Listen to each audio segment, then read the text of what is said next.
योग दर्शन की 276वीं कक्षा है। योग दर्शन के तृतीय पाद विभूति पाद को हम लोग पढ़ रहे हैं और इसमें पिछली कक्षा में हमने दूसरे सूत्र तक पूरा कर लिया है।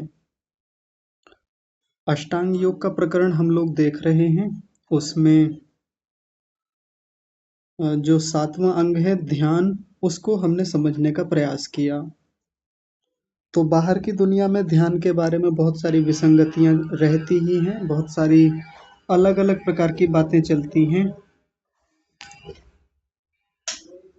लेकिन यहाँ योग दर्शनकार ध्यान के विषय में क्या कहते हैं उसके बारे में हमने कल की कक्षा में देखा था। ध्यान सामान्य चीज है नहीं, ऐसी भी कोई चीज नहीं है कि आसानी से हो जाएगी, हम सीधे बैठेंगे और सीधा ध्यान में उतर जाएंगे। इतना आसान विषय नहीं है। इसके लिए विधिवत हमको चलना होता है, यम नियमों का पालन किया जाता है। प्राणायाम, प्रत्याहार, धारणा करके धारणा वाले स्थान पर ध्यान किया जाता है। ये एक पूरी प्रक्रिया है। हालांकि अभी आगे चर्चा आएगी, ऐसी भी विधियां हैं, ऐसे भी तरीके हैं कि सीधे समाधि में भी पहुंचा जा सकता है।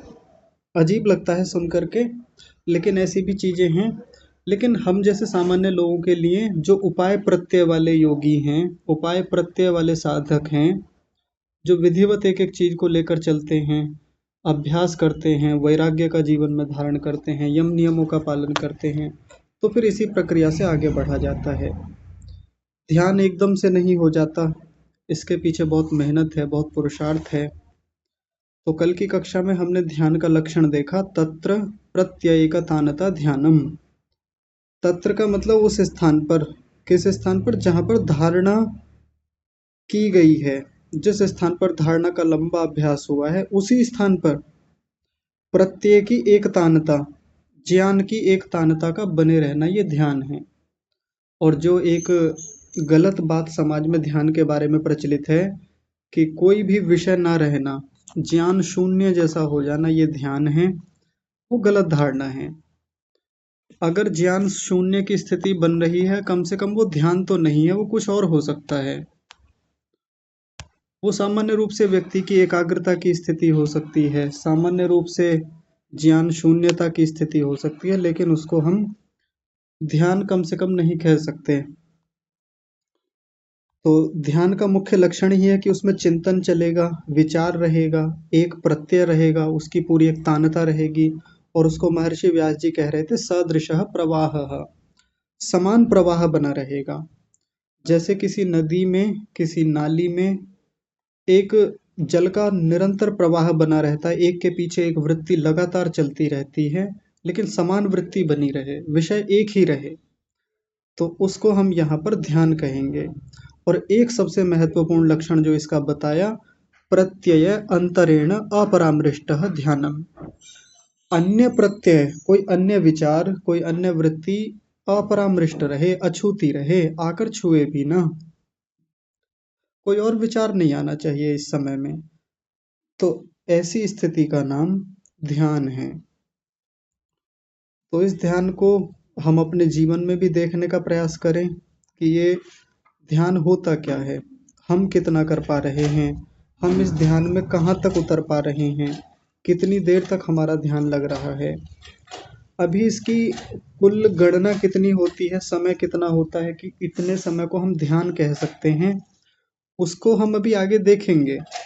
जैसे हमने प्राणायाम के बारे में देखा था कि 12 श्वास प्रश्वास का जो समय होता है, यानी लगभग 40 सेकंड का जो समय है, वो एक उद्घात है। ऐसे करके उसको हमने बहुत निचले स्तर का प्राणायाम माना था, आरंभिक स्तर का, मृदु स्तर का। उससे आगे जो 80 सेकंड का होता है उसको दो उद्घात प्राणायाम माना था।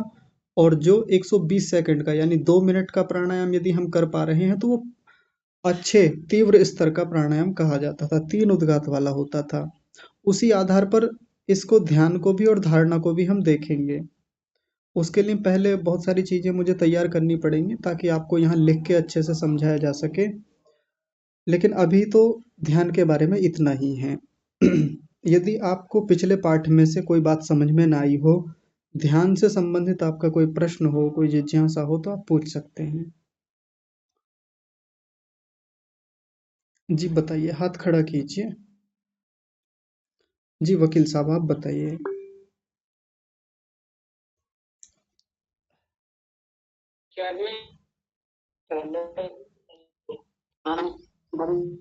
आपकी आवाज कट रही है, शायद नेटवर्क नहीं है।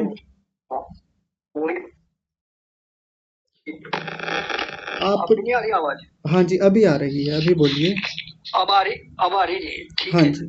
जैसे हम शुरू में सुनते थे जी कि पहले भ्रुकुटी यानी भ्रू मध्य या जो जो जहाँ भी ध्यान करके यानी वो धारणा करके फिर जाप करो, मतलब जैसे ओम का ही जाप है वहां से करें जी तो वही बात आ गई। तो हाँ बिल्कुल। धारणा धारणा लगा के यार अपना अपना ध्यान करो।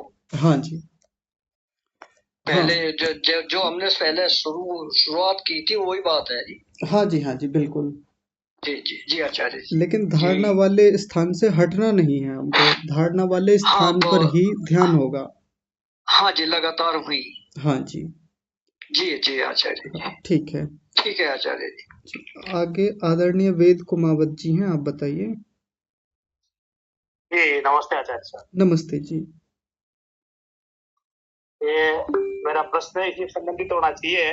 जी मैं निवेदन कर रहा हूँ, ध्यान के लिए हमने धारणा लगा ली और गायत्री मंत्र का अर्थ सहित लगातार अपन जाप कर रहे हैं जी।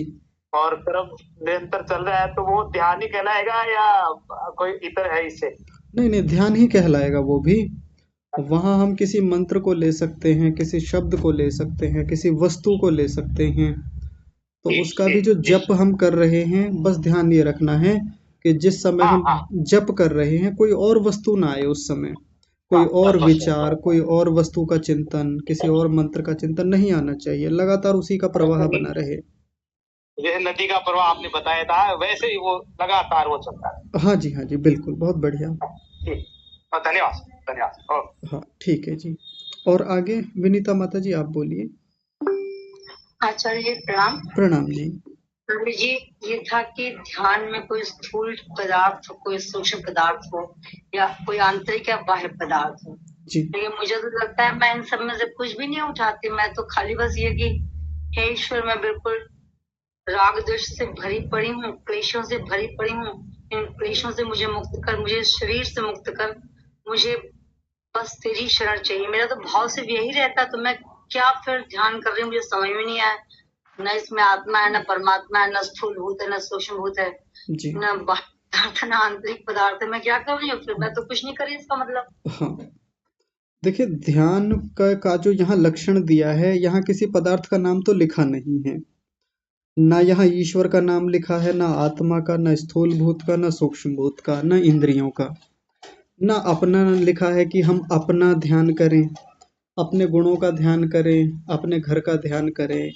बस प्रत्यय शब्द लिखा, प्रत्यय। प्रत्यय का मतलब होता है ज्ञान, कोई वृत्ति, कोई एक विषय। कोई भी एक विषय हो सकता है जिसका हम ध्यान करना चाहते हैं, जिस पर हमारा मनन चलेगा, चिंतन चलेगा। अब ऐसे में कोई स्थूल विषय हो सकता है किसी का भी।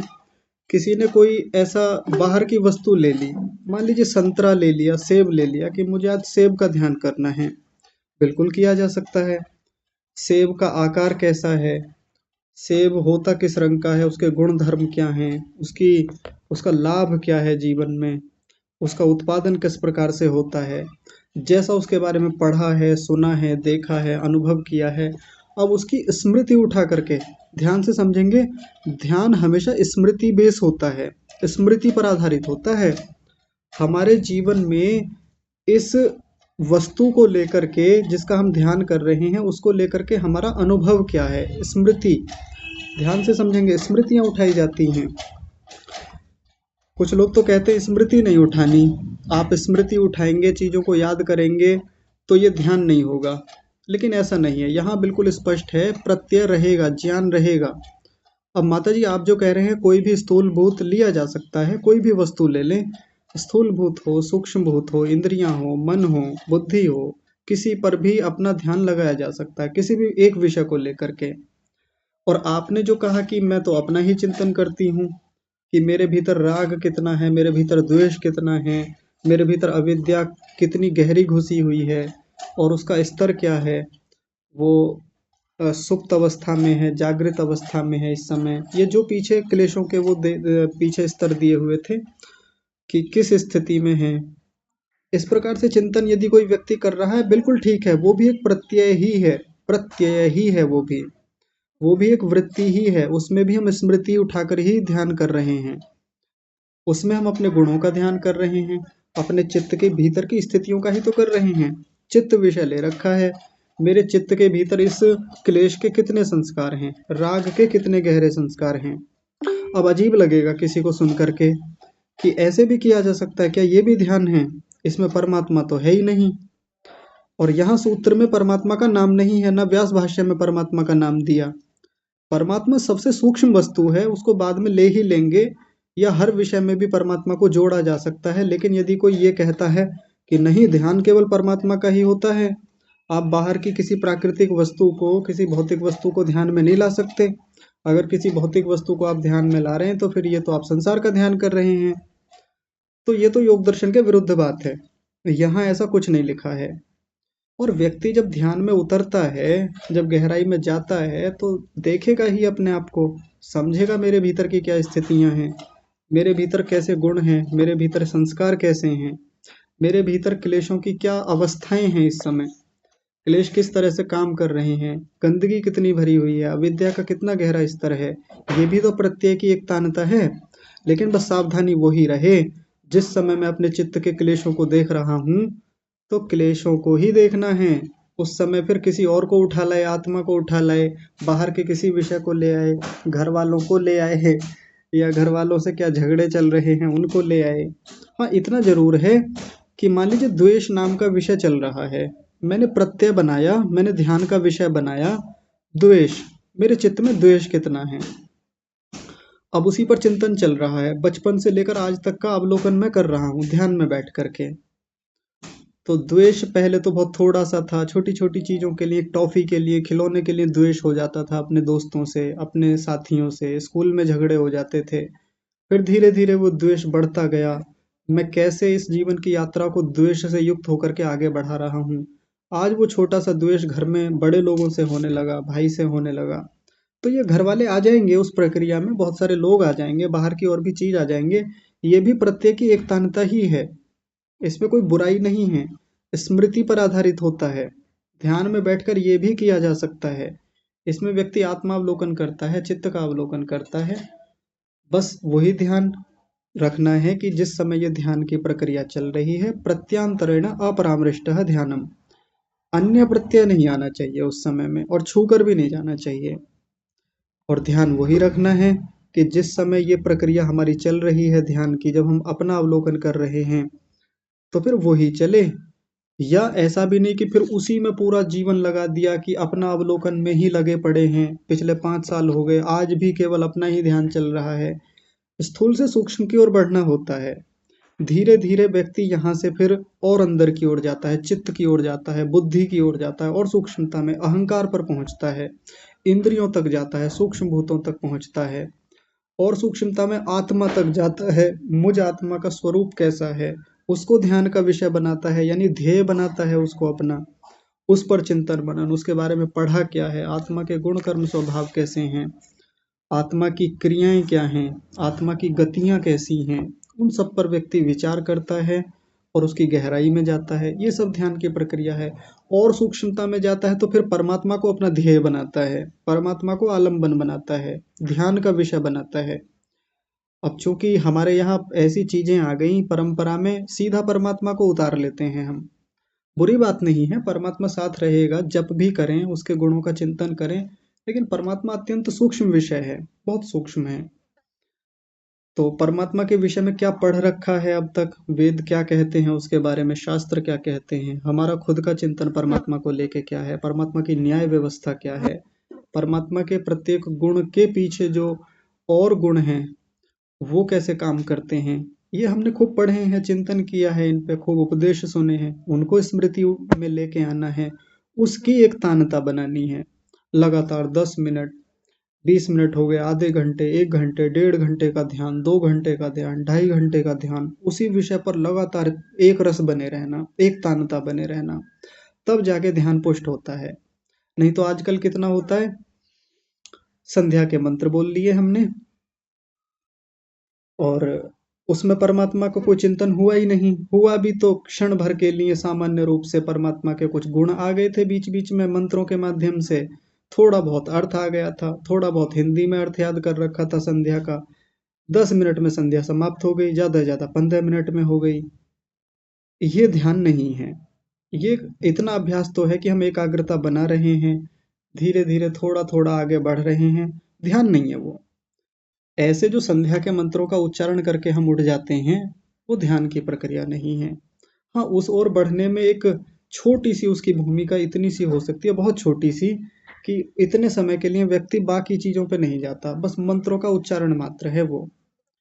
नहीं तो वास्तविकता क्या है, संध्या के एक मंत्र को लिया, उसका गहराई से चिंतन करना, मंत्र में क्या कहा गया है, मंत्र का देवता क्या है, मंत्र का ऋषि क्या कहता है, उसमें उसमें परमात्मा के किन गुणों को लेकर के बात की गई है। आखिरकार संध्या के पहले ही मंत्र में जो बात हमारे सामने कही गई है, उसका मूल आधार क्या है, उसमें किस सूक्ष्मता में ऋषि हमको ले जाना चाहते हैं, तो उस पे व्यक्ति चिंतन करे। अब संध्या के एक मंत्र पे कई बार 1 घंटा निकल जाएगा, 1.5 घंटा निकल जाएगा, 2 घंटा, ये है वास्तविक ध्यान। तो ऐसे बहुत सारे मंत्र हो सकते हैं, ओम का जप हो सकता है, ओम के भी असंख्य अर्थ हैं, कितने सारे अर्थ बताए जाते हैं, वो हम अलग से पढ़ लें, उनको पहले सीखना होता है। पर मुख्य बात यही है कि जो हमने जीवन में पढ़ा है, सीखा है, चिंतन मनन किया है, स्वाध्याय किया है, वो चीज ध्यान का विषय बने तो फिर आनंद बढ़ जाता है, फिर ध्यान गहरा होता है हमारा। अब पढ़ते हैं नहीं, क्योंकि ज्यादातर आध्यात्मिक लोगों के साथ यही समस्या है कि नहीं, हमारी पढ़ने में रुचि नहीं है, शास्त्रों में या चिंतन मनन में हमारी रुचि नहीं है, हमें ध्यान बताओ, हमें तो भक्ति से मतलब है, हमें तो जप करने से मतलब है। और अक्सर बड़े लोग भी कई बार आजकल जो साधु लोग हैं, सन्यासी लोग हैं, वो भी कि जनता को कहाँ इनमें रुचि है इतनी शास्त्रों में, वो भी बस सीधे बता देते हैं उपाय कि ये कर लो, जप कर लो, भजन कर लो, भजन का मार्ग बहुत अच्छा है। अब वो उनके लिए उतने रास्ते ठीक हैं, लेकिन हम लोग यहाँ आए हैं, इतना पढ़ा है हमने, ध्यान की गहराइयों में जाना चाहते हैं, तो वो भजन मार्ग, सामान्य रूप से संध्या के मंत्र याद करा दिए किसी ने, जी हम तो संध्या कर लेते हैं, यूट्यूब पे चला लेते हैं और ऐसा सुन लेते हैं, यही हमारा ध्यान है। सुबह को 10 मिनट मेडिटेशन कर लेते हैं, बढ़िया दिन चलता है उससे हमारा। उतने छोटे छोटे लाभ आपको हो जाएंगे कि आपकी एकाग्रता बनी रहेगी। लेकिन जो साधक गहराई में जाना चाहते हैं, जिनको वास्तव में मुक्ति तक जाना है, तो फिर ये ध्यान की गहरी बातें हैं। बाकी तो करने को ध्यान में हम बहुत कुछ कर ही रहे हैं इतने वर्षों से, हासिल कुछ हुआ नहीं है ज्यादा, तो वो भी देख लेना चाहिए। ठीक है माता जी। जी जी जी आचार्य जी। हाँ एक चीज और, जैसे आपने बताया स्थूल भूतों का चिंतन करने को, जी। तो स्थूल भूत के बारे में शब्द ज्ञान भी तो प्रॉपर रहना चाहिए। हाँ, होना खाली चाहिए यही मालूम कि आकाश, वायु, अग्नि, जल, पृथ्वी ये पंच महाभूत हैं, जी। या सूक्ष्म तत्व आपके शब्द, स्पर्श, रूप, रस है, तो उसके बारे में जब पता ही नहीं तो चिंतन कैसे करें फिर ज्यादा? तो पता करें, पता करें फिर उनके बारे में, बाहर से पता करेंगे, फिर ध्यान लगाएंगे, ध्यान से भी बहुत कुछ पता चलेगा, फिर उस पर बाहर आके चिंतन करेंगे, बाहर चिंतन करेंगे, बाहर चर्चा करेंगे, शंका समाधान करेंगे, फिर ध्यान में जाएंगे। ऐसे करके ज्ञान बढ़ता है, ऐसे करके योग्यता बढ़ती है। ठीक है। ठीक है, फिर आचार्य सूक्ष्म भूतों के बारे में आप क्या बताना चाहेंगे हम लोग को? मैं क्या बताऊंगा, हम लोग उसमें क्या चिंतन करें, सूक्ष्म भूत के बारे में क्या चिंतन करें? पढ़िए उसके बारे में, जहाँ से भी पढ़ने को मिलता है, बहुत सारे लोग और भी हैं आपके संपर्क में तो खूब हो सकते हैं, तो उनसे बात करिए सूक्ष्म भूतों के बारे में जो उस गहराई में गए हैं। ठीक है। जी आचार्य एक व्यक्ति आपको सारी बातें नहीं बता सकता, मैं तो अपनी लिमिटेशन आपको स्पष्ट कह रहा हूँ। आप चाहते हैं कि मैं आपको सारी बातें बता दूंगा, मैं सारे सूक्ष्म भूतों की गहराइयाँ समझा दूंगा, मैं ध्यान की भी और सूक्ष्म बातें बता दूंगा, तो नहीं बता सकता, हैं सबकी सीमाएं हैं अपनी। जैसे आपको फिजिक्स का व्यक्ति आपको बायोलॉजी नहीं पढ़ा सकता। आप चाहें कि फिजिक्स वाला हमको मैथ भी समझा दे, वो हमको ज्योमेट्री भी पढ़ा दे, कैसे पढ़ा देगा? हालांकि बहुत सारे लोग होते हैं टैलेंटेड, मल्टी टैलेंटेड हैं, उनके पास बहुत सारे विषय हैं। अब हमको बायोलॉजी पढ़नी है तो दूसरा टीचर ढूंढना होता है हमको। हमको ट्रिगोनोमेट्री पढ़नी है तो उसके लिए दूसरे के पास जाते हैं। कैलकुलस पढ़ना है उसके लिए और टीचर ढूंढते हैं। सोशियोलॉजी पढ़नी है उसके लिए अन्य टीचर पढ़ते हैं। पर हम निर्भर ना रहें एक व्यक्ति पर कि यही हमको सारे विषय पढ़ा देगा जी। होते हैं एक विषय के कई जानकार लोग होते हैं, या कई कई विषय के जानकार एक ही व्यक्ति होते हैं, तो बाकियों के पास जाएं, खोजें, यही ज्ञान की प्रक्रिया होती है। इसी तरीके से ध्यान में आगे बढ़ा जाता है। ठीक है। जी जी जी। हाँ जी, ठीक है। सुदेशना माता जी, आप बताइए। जी आचार्य जी प्रणाम। प्रणाम आचार्य जी। जी, निर्विषय का अर्थ बताया गया है जैसे कि, तो उसमें ये आया है कि पदार्थ का स्वरूप शब्द प्रमाण व अनुमान प्रमाण से अच्छे प्रकार जाने। तो ये इन दोनों से कैसे इनका थोड़ा सा मैं नहीं समझ पाई, पढ़ आपको रही थी जैसे। आपको ये अर्थ कहाँ से मिला?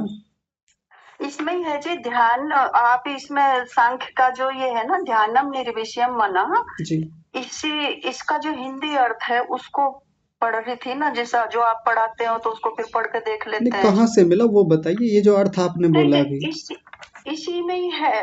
ये जो ध्यानम निर्विषयम मना, और फिर योग के विषय से ये आपकी जो पीडीएफ है ना, आपकी जो पीडीएफ है उसी में ही है ये। ठीक है, रुकिए मैं देखता हूँ।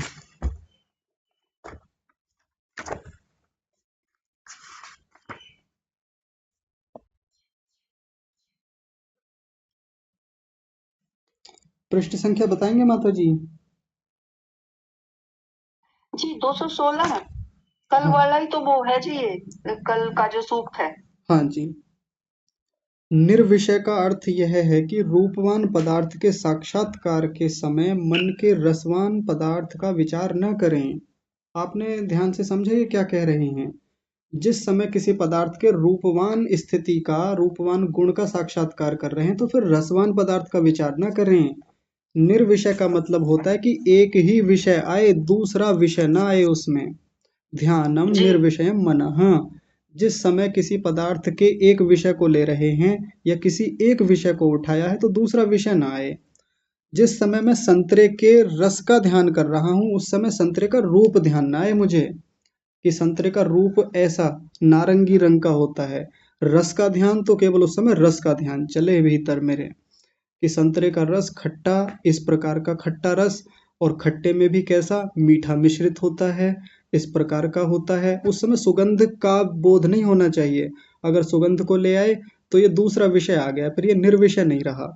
तो निर्विषय का अच्छा जो जी। अर्थ हम अलग से समझ लेते हैं ना, कि कोई भी विषय न रहे, उसको यहाँ नहीं जी, स्वामी वो सर। तो समझ हाँ हाँ जी, हाँ वो तो आ गया समझ हाँ में। उन्होंने कहा, ये भी कहा है कि वह अगर रूप को देख रहे हैं तो भोग को अलग कर दो, हाँ जी, हाँ जी, बिल्कुल, बहुत बढ़िया। है ना। हाँ जी, लेकिन फिर इसके लिए दिया इन्होंने फिर से अगली लाइन में कि इसलिए प्रथम पदार्थ का स्वरूप शब्द प्रमाण व अनुमान प्रमाण से, क्योंकि ये तो प्रमाण वो जो 8 प्रमाण होते हैं उन्हीं के हैं पहले 2 प्रमाण, जी जी। तो इनसे जहाँ धारणा की है वहां पे ध्यान। तो मैंने कि इनसे कैसे जाने फिर हम उनको, बस यही थोड़ा सा। हाँ, हाँ योग जी। दर्शन में पीछे 3 प्रमाण पढ़े थे हमने माता जी। 8 प्रमाण ऋषि दयानंद ने दिए हैं सत्यार्थ प्रकाश में। यहाँ योग हाँ जी दर्शन हाँ में जी 3 प्रमाण थे, प्रत्यक्ष, अनुमान और आगम। तो प्रत्यक्ष का मतलब जिस चीज को हमने आंखों से देखा है, कानों से सुना है, जिह्वा से चखा है, त्वचा से स्पर्श किया है, नासिका से सूंघा है, ये अनुमान, क्षमा कीजिए, ये प्रत्यक्ष प्रमाण होता है। मैंने अपने जीवन में रोटी खाई, किसी चीज का भक्षण किया, खाया पिया चखा सूंघा स्पर्श किया, उसको ले आइए ध्यान में। अब उसको मैंने कैसे प्रत्यक्ष किया, उसके गुण धर्म क्या है, उसका स्वभाव क्या है, उसकी प्रकृति क्या है, उसको ध्यान का विषय बनाया जा सकता है। ये तो प्रत्यक्ष प्रमाण के द्वारा हो गया। अनुमान प्रमाण का मतलब है जिस वस्तु के किसी एक हिस्से को देख करके उसके दूसरे हिस्से का हम अनुमान करते हैं। वो हमने पीछे बहुत विस्तार से पढ़ा था, अनुमान प्रमाण क्या होता है। जैसे धुएं को देख करके अग्नि का हम अनुमान करते हैं, तो उस प्रमाण के माध्यम से भी चीजों को जाना जाता है।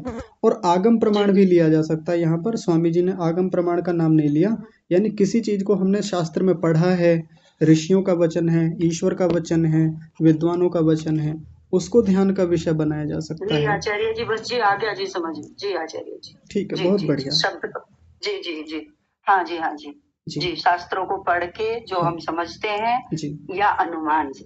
ठीक है आचार्य जी, धन्यवाद। जी, ठीक है। वकील साहब फिर से कुछ कह रहे हैं आप?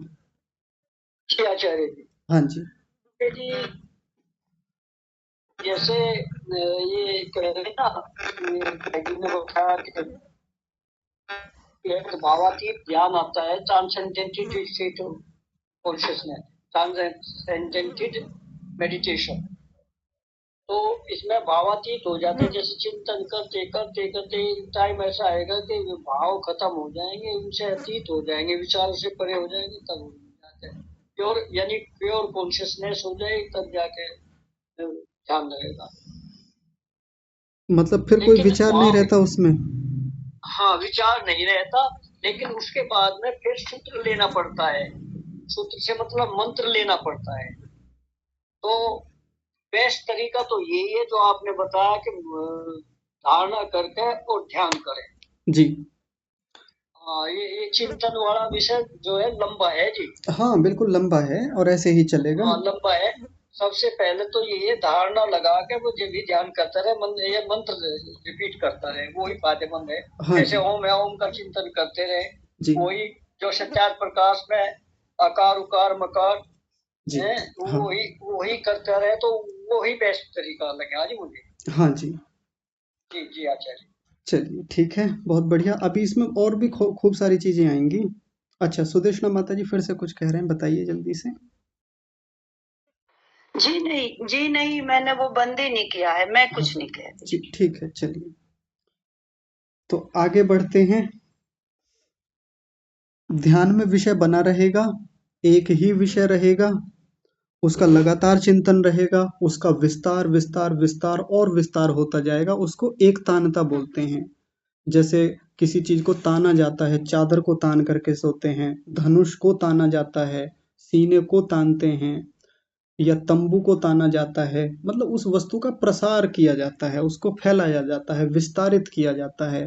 वैसे ही यहाँ भी वो प्रत्यय जो है, वो जो ज्ञान है, वो जो विषय हमने उठाया है, उसका विस्तार होता चला जाएगा। अब हमने सामान्य रूप से पढ़ रखा है कि परमात्मा निराकार है, परमात्मा सर्वव्यापक है, ऐसे ही पढ़ते हैं हम सब लोग। आर्य समाज में आकर के ये 10-5 चीजें परमात्मा के बारे में पढ़ ली कि परमात्मा साकार नहीं निराकार है, परमात्मा अजन्मा है। ये कुछ बातें पढ़ ली, कुछ 20-25 गुण याद कर लिए, ज्यादा से ज्यादा 100 याद कर लिए, जैसा सत्यार्थ प्रकाश में दिए हैं, याद कर लिए, रट लिए, और जीवन भर उतना ही बना रहता है। मान लीजिए 100 नाम याद किए और 100 नाम एक निश्चित अनुपात में याद कर लिए, एक सीमा के भीतर याद कर लिए कि इतना ज्ञान 100 नामों का, बस उतना ही जीवन भर बना रहता है। लेकिन प्रत्येक नाम पर, प्रत्येक गुण पर जो एक चिंतन, विस्तार, गहराई और सूक्ष्मता में जाकर के उन गुणों को देखना, प्रत्येक गुण का आपस में क्या सामंजस्य है, परमात्मा में न्यायकारी गुण उसके सर्वव्यापक से कैसे संबंधित है, उसके निराकार गुण से कैसे संबंधित है, ये जो गहराई है, ये जो तानता है और सूक्ष्मता है और विस्तार है, इसमें कई बार हम लोग जाते नहीं हैं, क्योंकि हमको लगता है कि पौराणिकों से तो हम बहुत आगे आ गए, हमारे भीतर का जो पाखंड था, हमारे भीतर जो परमात्मा को लेकर गलत विचार थे, वो तो हट गए हैं, या हम तो बचपन से आर्य समाजी हैं, हमने कभी परमात्मा को गलत रूप में नहीं पूजा। गलत रूप में नहीं पूजा, लेकिन सही रूप में भी तो नहीं पूजा। विचार कीजिए, कितने लोग तो अपना पूरा जीवन इसी रूप में निकाल देते हैं कि हमारा जन्म तो आर्य समाजी परिवार में हुआ और हम कभी मंदिर वंदिर में नहीं गए, हमने ये मूर्ति पूजा, पाखंड या ये सब काम बिल्कुल नहीं किए। अच्छी बात है, आपने पाखंड नहीं किए, लेकिन जितनी सूक्ष्मता परमात्मा के विषय में आर्य समाज में, वैदिक शास्त्रों में, वेदों में, दर्शनों में, उपनिषदों में कही गई है, हम उतनी सूक्ष्मता में भी तो नहीं गए। ना करने योग्य कर्म नहीं किया, ये एक पक्ष है, लेकिन करणीय जो कर्म है, करने वाला कर्म है, हम उसमें कितना आगे गए थे। अभी बात करने लगे कि बताइए परमात्मा का कोई एक गुण बताइए, उस पर थोड़ी देर चर्चा करके बताइए कुछ, आप उसके बारे में कितना जान पाए आज तक, ध्यान में कितनी गहराई में उस गुण को लेकर के आपने विचार किया। ज्यादा देर बता नहीं पाएंगे। कोई भी एक नाम उठा लें, मान लीजिए परमात्मा का शनि नाम उठा लें, शनि एक परमात्मा का नाम है, उसके गुण के आधार पर, उसके कर्मों के आधार पर, उसके स्वभाव के आधार पर शनि नाम है। बहुत सारे नाम है, उनमें से शनि भी एक नाम है। शनि का मतलब वो शनि ग्रह नहीं, शनि यानी परमात्मा का जो नाम है। बताइए परमात्मा का शनि नाम क्यों है? आपने इस पर आज तक कितना चिंतन किया, कितनी गहराई में जाकर के देखा कि परमात्मा का शनि नाम क्यों है, आखिरकार क्यों ये नाम पड़ा, किस आधार पर पड़ा? व्याकरण की बात छोड़ दें, सबको व्याकरण नहीं आती कि ये इस शब्द की उत्पत्ति कैसे हुई, निरुक्ति कैसे हुई, वो सूक्ष्मता नहीं, वो सब लोग नहीं जानते, कोई बात नहीं, व्याकरण नहीं आती, लेकिन हमने इस नाम पर चिंतन कितना किया। और कोई नाम उठा लीजिए, मैं तो कहता हूँ सर्वव्यापक को देख लीजिए। सर्वव्यापक तो खूब सुना है बचपन से हमने कि इसका हम ध्यान करते आए हैं, सर्वव्यापक का हम जानते हैं सर्वव्यापक होता क्या है। चलिए बताइए सर्वव्यापक क्या होता है, कितना ध्यान किया सर्वव्यापक का, कितनी सूक्ष्मता में जाकर के सर्वव्यापक को देखा। तो जब बात करने लगे बस 1 मिनट में कह के व्यक्ति चुप हो जाता है। जी सर्वव्यापक का मतलब तो यही होता है कि जो सब जगह रहता है, जो जड़ों में भी, चेतनों में भी, सूक्ष्म में भी, स्थूल में भी, जो सब जगह रहता है, ये ही सर्वव्यापक होता है। इसमें और क्या जानना, और क्या गहराई में ले जाना चाहते हैं आप? क्या इतना ही ध्यान होता है? बताइए, विचार कीजिए, ये हमारे अपने अपने विश्लेषण की बात है। कितने सारे नाम परमात्मा के हैं, खूब जो प्रसिद्ध नाम है परमात्मा के। ओम को ले लें, ओम की कितनी सूक्ष्मता में गए हम, कितना जानने का प्रयास किया, उसकी तानता कितनी बनी, विस्तार कितना बना, सदृश प्रवाह में हम कितना उतरे। क्या केवल नाम रट लिया था? क्या केवल हमारे परिवार वालों ने या कुछ पुस्तकों में हमने पढ़ लिया, सत्यार्थ प्रकाश आदि में, बस उतने रट करके याद करके बैठे हैं कि परमात्मा सर्वव्यापक होता है? पता है, हमें पता है। ये केवल एक पक्ष है, और एक पक्ष भी बहुत हल्का सा पक्ष है, 1/100वां पक्ष है ये, कि इतना पता चला बस। पता चलना मुख्य बात नहीं है, पता चला, उस पे आगे चिंतन बढ़ा और इतना गहरा चिंतन गया कि अब उसमें ध्यान हमारा सर्वव्यापक को लेके बहुत गहरा है। हम लंबे समय तक इसी को लेकर के चिंतन बढ़ाते हैं, और सूक्ष्मता में और गहराई मिलती है। सर्वव्यापकता का इतना गहरा बोध हमको इस समय हो गया है कि परमात्मा की व्यापकता इतनी विस्तृत है जहां तक हमारी कल्पना भी नहीं है। स्थूल से स्थूल वस्तुओं में लेकर इतने महान ब्रह्मांड से लेकर के सूक्ष्म परमाणु, और परमाणुओं के भी जो और सूक्ष्म परमाणु हैं और छोटे छोटे भाग हैं, परमात्मा का विस्तार वहां तक है, वहां तक उसकी व्याप्ति है, सर्वव्यापकता है। जितना हमने फिजिक्स में पढ़ा या जितना हमने केमिस्ट्री में पढ़ा कि परमाणु की इतनी सूक्ष्मता है, तरंगों की इतनी सूक्ष्मता होती है, वहां तक भी परमात्मा की व्याप्ति है। ऐसे करके व्यक्ति और विचार करता है और पढ़ता है, अन्य शास्त्रों को, आधुनिक शास्त्रों को उठाता है, भौतिक विज्ञान को उठाता है और पढ़ता है, तब जाके समझ में आता है कि परमात्मा की सर्वव्यापकता इतनी गहरी है। अकेले सर्वव्यापक गुण पे व्यक्ति कई कई दिन चिंतन कर सकता है, और हमारा सर्वव्यापकता के नाम पे कितना चिंतन है, कितना ध्यान है। इसी ध्यान शब्द को देखिए, वो ध्यान है ही नहीं। क्यों? क्योंकि हम आर्य समाजी हैं ना बचपन से, हमको तो पता है सर्वव्यापक क्या होता है, हमें तो पता है।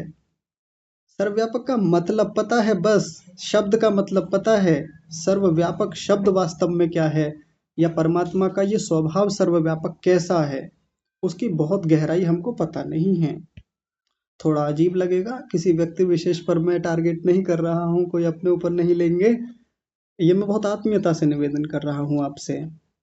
गहराई में जाना पड़ेगा, उस सूक्ष्मता में नहीं जाएंगे तो ये ध्यान लगेगा नहीं। और जैसे जीवन अभी तक ऊपर ऊपर से निकला है ना मेडिटेशन करते हुए, क्योंकि मेडिटेशन में और ध्यान में अंतर होता है, टर्म बदलती है केवल हमारी नज़रों में, कि एक अंग्रेजी में है और एक हिंदी में है। ध्यान को ही तो मेडिटेशन कहते हैं, लेकिन नहीं, मेडिटेशन के नाम पे क्या चलता है, हम खुद क्या कर रहे हैं कितने समय से, हमसे बेहतर कोई नहीं जानता। और ध्यान क्या है, ये हम कितना कर पाए हैं, ये भी हमसे बेहतर कोई नहीं जानता। तो केवल भाषांतर कर देने से, अनुवाद कर देने से ध्यान, मेडिटेशन ध्यान नहीं हो जाता।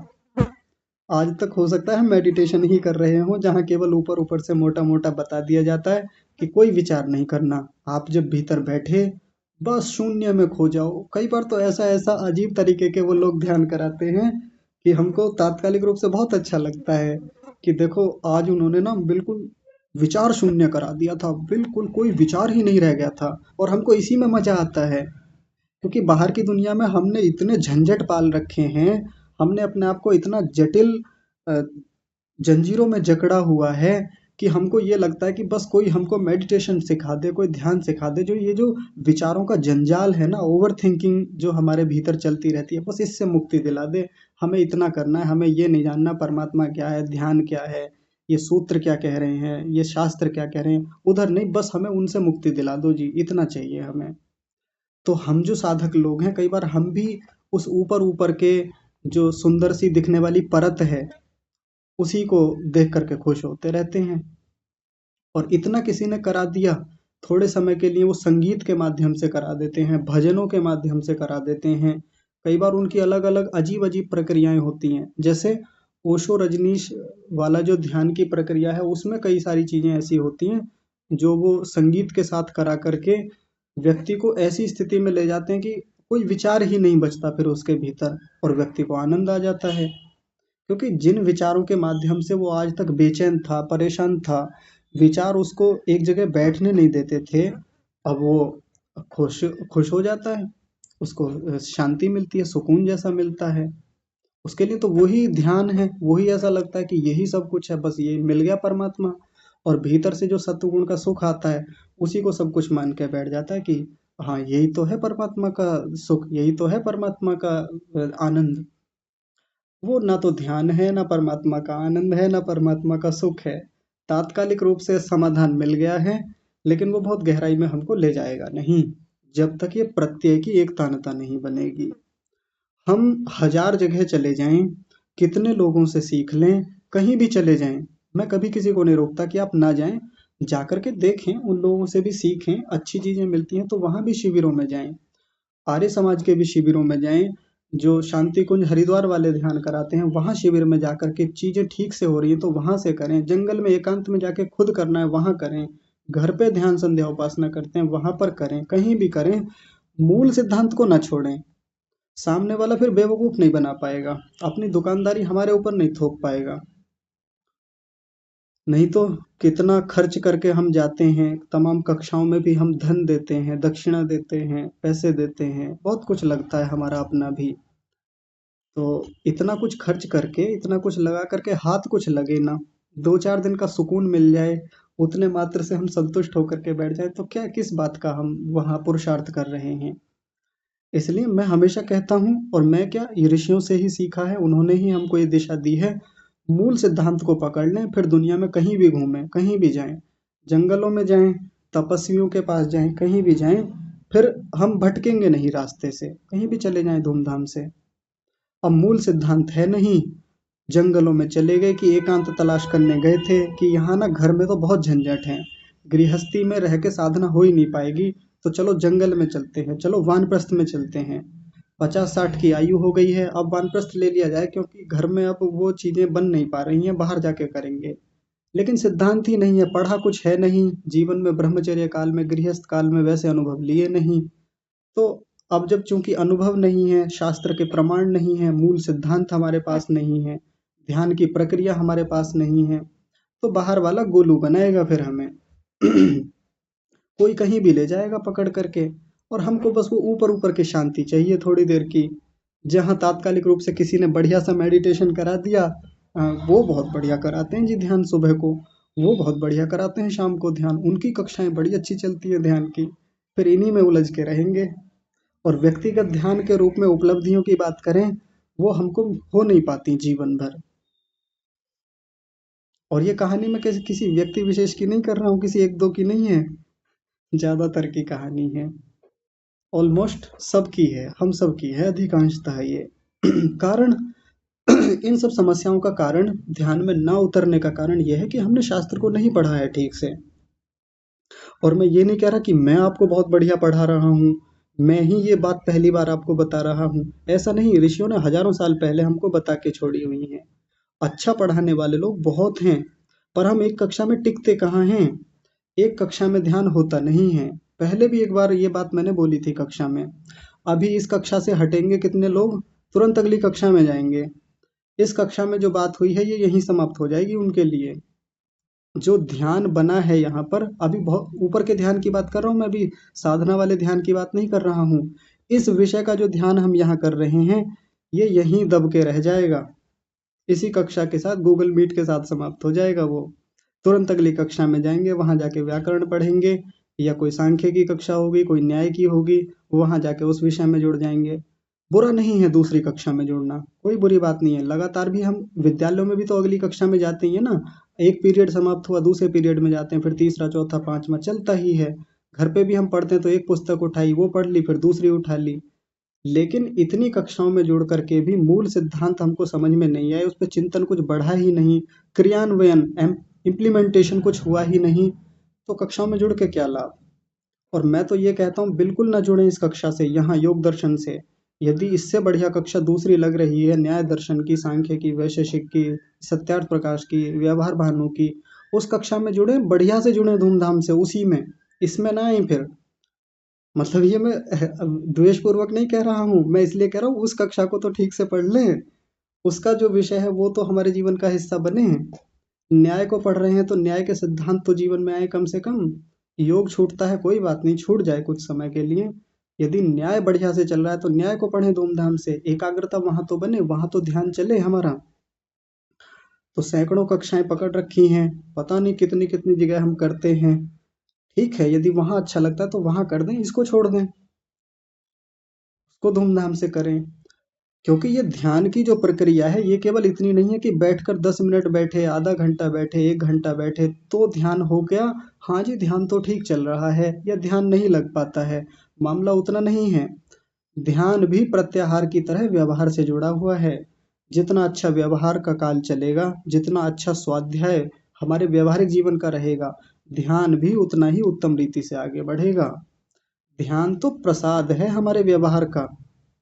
व्यवहारिक जीवन में जैसा करेंगे, जैसे कर्म होंगे, जैसा पठन पाठन होगा, जैसे कर्म होंगे, जैसी एकाग्रता व्यवहारिक जीवन में होगी, वो ही ध्यान का हिस्सा बनेगी। अब व्यवहारिक जीवन में तो उठापटक बहुत है, व्यवहारिक जीवन में तो घर के कलह क्लेश इतने हैं, लड़ाई झगड़े इतने हैं। अब शाम को बैठे हैं ध्यान में, कौन से ध्यान में? तत्र प्रत्येकतानता ध्यानम, या मेडिटेशन वाले ध्यान में बैठे हैं, तो क्या होगा? वही लड़ाई झगड़े आएंगे। या अभी तो ये भी जाना, अभी तो अरे उस क्लास में भी तो पहुंचना है, उसका टाइम हो गया, अरे शाम को मेरी एक क्लास है, अरे बाद में करेंगे, पहले क्लास करेंगे, अरे पहले वो भी तो पढ़ लें, नहीं एक किताब और मंगा लेते हैं उसको और पढ़ेंगे। जबकि सामर्थ्य नहीं बचा पढ़ने का, यह समय ही नहीं है पढ़ने का। लेकिन नहीं, कक्षा उधर चल रही है, इधर बर्तन साफ हो रहे हैं, उधर कक्षा चल रही है, इधर झाड़ू लग रही है। बुरा मत मानिएगा, ऐसा ही चलता है ज्यादातर के साथ। अभी भी इस समय गूगल मीट पर सबके वीडियो बंद हैं। अगर मैं तात्कालिक रूप से वीडियो ऑन करने के लिए कह दूं सभी को, तो कोई बर्तन साफ कर रहे होंगे, कोई खाना खा रहे होंगे कोई अपना किसी ऑफिस का काम निपटा रहे होंगे, किसी के सामने लैपटॉप खुला होगा, कोई पेड़ की छाया में बैठ करके कुछ और काम कर रहा होगा इत्यादि, कोई कपड़े धो रहे होंगे। बुरा मत मानिएगा, हालांकि है बुरा लगने वाली बात है, लगनी भी चाहिए, पर मैं कहूँगा बुरा मत मानिएगा, काम कीजिएगा इस पे। कक्षा में जुड़े हैं, ध्यान से जुड़े। अभी जो पीछे विषय आया था ना कि क्या हमारे कर्म जो हम करते हैं, उन कर्मों को करने के बाद में क्या वो कर्म समाप्त भी हो सकते हैं बिना भोगे? तो उस पर बहुत लंबी व्याख्या कक्षा में 2-3 बार रखी गई, उसके बारे में विस्तार से समझाया। उसके बाद भी कई लोग कह रहे हैं ऐसे कैसे कर्म समाप्त हो जाएंगे, जब किया है तो भोगना पड़ेगा। और उठा करके श्लोक लेके आते हैं वो, अवश्यमेव भोक्तव्यम कृतम कर्म शुभाशुभम, कि यदि कर्म किया है तो उसको तो भोगना पड़ेगा, चाहे शुभ किया है चाहे अशुभ किया है। इतना समझाने के बाद भी कई लोगों को वो बात समझ में नहीं आई है अभी तक भी, जबकि प्रमाण दिखा दिए योग दर्शन के विस्तार से, यहाँ उदाहरण दे दे के बात रख दी। कारण क्या है? ऑफिस में बैठे हैं, ग्राहक निपटा रहे हैं, कि कोई दुकान पे बैठा है अपने ग्राहक निपटा रहा है, और मुझे कह रहे हैं ये विषय समझ में नहीं आया जी, ये बात दिमाग में नहीं घुसी, वहां तो ऐसा लिखा था। आप थे कहाँ कक्षा में? मैं तो पहले भी कह चुका हूँ, यदि किसी को बाधा होती है यहाँ कक्षा में जुड़ने में कि भाई मेरा कार्यालय, मेरा काम, मेरा बिजनेस, मेरी खेती, मेरी बाड़ी, मेरा घर का काम, ये बाधा बनती है। इसी समय आपकी कक्षा होती है, इसी समय मैं लंच कर रहा होता हूँ, इसी समय मुझे घर वालों के लिए भोजन बनाना होता है। तो रिकॉर्डिंग की तो व्यवस्था है, रिकॉर्डिंग से सुन ले बाद में एकाग्रता से बैठ करके। मैं एक बात आपको बस स्पष्ट रूप से अंत में कहता हूँ, और ये मैं अपना उदाहरण इसलिए दे रहा हूँ ताकि समझ में आए बात। इन विषयों को पढ़ने के लिए घंटों घंटों का अभ्यास किया जाता है, घंटों घंटों का एक जगह बैठ करके कितनी बार इस विषय को टटोला जाता है, पढ़ा जाता है, शब्दों के अर्थ लिए जाते हैं, पूर्वापर्व की संगतियां लगाई जाती हैं, पिछले पाद में इसके विषय में क्या कहा गया था, पीछे क्या कहा गया था, अन्य शास्त्रों से संगतियां कैसे बैठती हैं, सत्य सिद्धांतों से कैसे संगतियां बैठती हैं, अन्य प्रमाण तो खंडित नहीं हो रही हैं इस बात को कहते हुए। एक व्यक्ति जो पढ़ाता है ना, उसके दिमाग में हजारों चीजें चलती हैं उस समय, पढ़ते समय भी और पढ़ाते समय भी। यहाँ 45 मिनट पढ़ाने वाला व्यक्ति कितने घंटे तैयारी करता होगा, आप इसका अनुमान लगा के देखिए। मैं केवल अपनी बात नहीं कह रहा हूँ, मैं सब पढ़ाने वालों की बात कह रहा हूँ।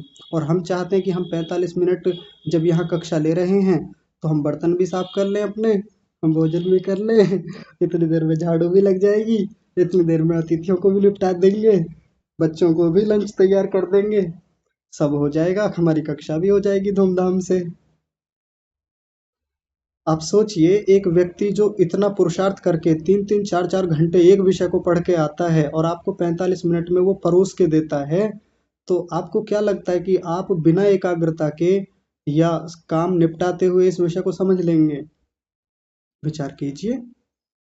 विश्लेषण का विषय है, सूक्ष्म विषय है। योग दर्शन सामान्य विषय नहीं है। ऐसा विषय नहीं कि हिंदी अंग्रेजी की किताब है कि सामान्य रीडिंग लगानी है और शब्दार्थ याद करने हैं छोटे मोटे, एक गद्यांश आ जाएगा उसमें से प्रश्न पूछ लिए जाएंगे, एक परीक्षा हो जाएगी छोटी मोटी। ऐसा विषय नहीं है। योग दर्शन गहरा विषय है, व्यवहारिक जीवन का विषय है, सूक्ष्म बातें हैं। तो थोड़ा एकाग्रता यदि व्यवहारिक जीवन में ले आएंगे ना, अपनी कक्षाओं में लेके आएंगे, पढ़ते समय लेके आएंगे, तो यही पढ़ा हुआ ध्यान में काम आएगा, कहीं और काम नहीं आएगा। यही बातें जो हमने पिछले 106-7 सूत्रों में पढ़ी है ना, ये सारी की सारी बातें ध्यान में काम आएंगी, कहीं और काम नहीं आएंगी। इनसे जाके कोई परमात्मा खुश नहीं होगा, ना हमको इन सूत्रों को पढ़ के कहीं परीक्षा देनी है, ना हमको कोई सर्टिफिकेट मिलेगा, ना हमको कोई प्रशंसा मिलेगी, ना कोई उपाधि मिलेगी कि हम दर्शनाचार्य बन जाएंगे।